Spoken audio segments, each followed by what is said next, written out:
Welcome, everyone. This is George Mumford welcoming you to this offering of being at home with George during the time of COVID. And the idea of this video is to help people deal with the difficulty of being at home, difficulty dealing with stressful times, challenging times in a way that allows us to actually not lose ourselves, but actually to find ourselves, to actually be more present for life and thereby enhancing our ability to make wise choices.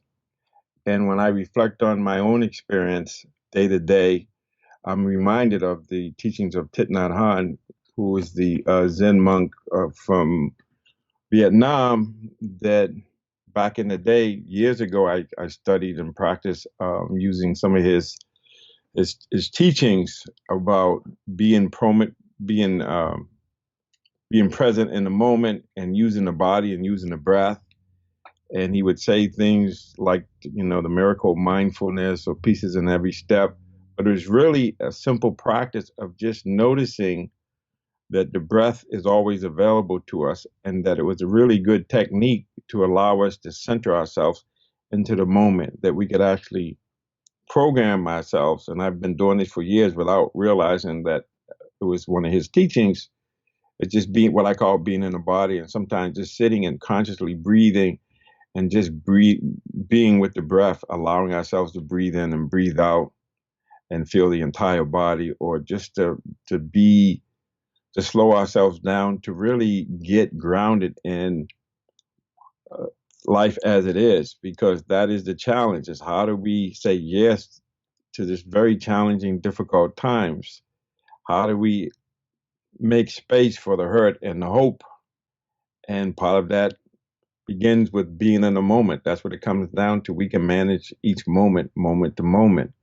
And so what I'd like to offer is just a simple practice of just sitting and breathing and knowing it. And so we can begin now. So if you're driving, obviously I'm not, or if you're not in a stationary, safe place, I'm going to suggest that you just listen and not attempt to follow along with this practice. But it's just a simple process, just sitting and knowing you're sitting. I know that my sternum is fairly straight. And I'm just sitting and I'm just breathing, and I can be aware. I can have my eyes open or closed. And even if I like, I can put one hand on my sternum and just feel the sensations of the palm and feeling the lungs expanding and contracting as I breathe in and out. The idea is to keep the mouth closed and breathe through the nose, and just noticing that just by thinking about the body, thinking about the breath, I can feel the body in the seated posture. And then it's just a matter of just feeling the body as we breathe in and as we breathe out. And we can actually take a few deeper in and out breaths, and we can breathe in and then we can just breathe out. And just breathe in, feeling the entire body, noticing that we're sitting and breathing, breathing in, breathing out, and then allowing the breath to just be where it is. And we're just resting in the breath, resting in the body. You might say relief is just a breath away. As long as we can breathe in and then exhale and not hold on to the breath or not shy away from life, but saying yes to life and being present for it in a way where there's an ability to hold both the hurt and the hope. And the idea is that we want to feed the seeds of the hope. So we notice the hurt. We don't shy from it. We don't pull it towards us. And then we breathe, we let it go. And then we focus on the fact that as long as we're breathing, there's probably more right with us than what's wrong with us. And that's just this simple process of just sitting and breathing for a couple of minutes, remembering the breath, remembering the body. And then we can breathe in, and then as we breathe out, we can let go of the body. And once again, you can have your eyes open or closed, but the idea is to be able to feel your body in the seated posture while you're breathing in and breathing out. And so this is something you can do even as you watch this video or listen to it, depending on what you're doing. You can always remind yourself every once in a while that you can tune into your body, tune into the breath. It's always there. It's just a matter of training ourselves to have access to it so we can slow down, we can be in the moment, and when we can just be accepting or receptive to life as it is happening before we decide how we're going to respond to it. So one of the things I'd like to offer folks, if they're open to it, is this idea of the theme I like to use, and I've been using it with my clients all year, is this idea of make the next play, or do what you know to do, and the next step will be given to you. I believe that's from the Bible.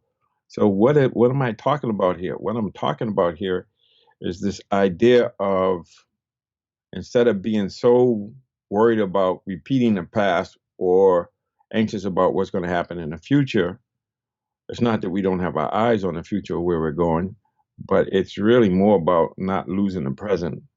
And it was interesting. I was watching The Last Dance, episode 5 and 6, and I'm not sure which episode it was in, but Phil was talking about the idea that success is now.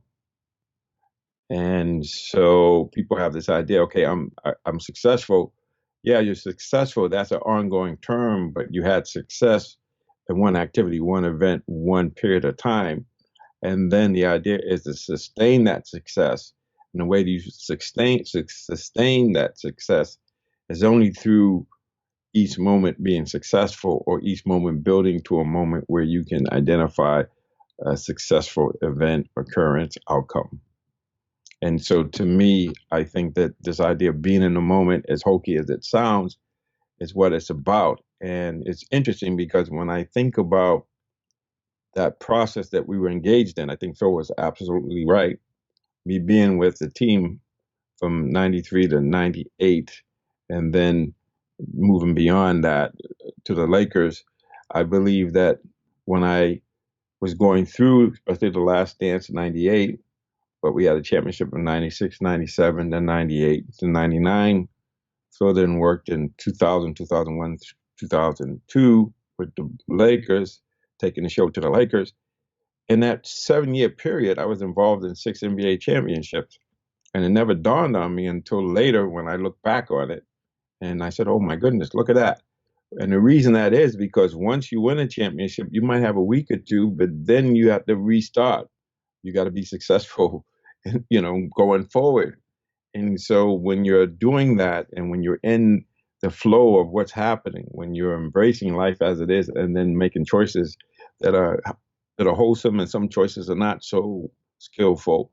But when you're doing that, when I was doing that, I actually went 6, 7 years, and having been in the NBA finals 6 of those 7 years and winning championships. It didn't even really register at the time. It was just the next thing. It was just like, make the next play. Okay, that's good. I can reflect on it a little bit, but then I have to make the next play. And for us, that is, okay, whatever we need to do, it could be eat. And I would suggest a lot of what we need to do is to tune into ourselves and to re-center ourselves every once in a while. I just sit and just breathe a little bit and just be aware of the fact that I'm sitting and breathing, consciously breathing in, and then maybe breathing out a little bit longer. But whatever the rhythm is that we are comfortable with doing that. And I'm also reminded of another part of the episode where MJ was feeling a lot of pressure from the media and everything. And he was in a room, and he just said, they were talking to him what he needed. And he said, just give me 5 minutes. And so kicked everybody out of the room, and he just sat there for 5 minutes, just being with himself and breathing. So that was his ability to be in a moment that he knew he had to. And this is before I worked with him, so I can't take any credit for that. But he had the wherewithal to know that he was losing himself, or he had to go back inside. He had to get back into his body, into his breath, before he can do the next thing. And so I'm taking those lessons from The Last Dance, from Phil, Successes Now, and Michael. I just need 5 minutes. And so we need to be able to say that for ourselves. Maybe it's not 5 minutes. Maybe it's a minute. Maybe it's 30 seconds. Like that, like the app on TV that comes on, Calm app, in 30 seconds, whatever. But we have to remind ourselves that peace is now. where we are. We just have to tap into it and just allow ourselves to just breathe in and breathe out, or do conscious breathing and feeling. Breathing in, I feel the pain or the sadness. Breathing out, I let it go. And breathing in and letting go. Challenging but simple. I am committed to this idea that it's based on what Krishnamurti, this famous teacher from England, said. He said, "Peace now or never." So I tweak that a little bit, and I say, "Joy now or never." And so joy is in every step. Thich Nhat Hanh says, "Peace in every step." I'm saying, yeah, peace is there, but joy is there as well. And a lot of the time, joy is just being present and letting go, and then doing the best we can, and just being okay with that. Just saying yes to life, and how am I going to be myself? How am I going to live according to my values and my principles?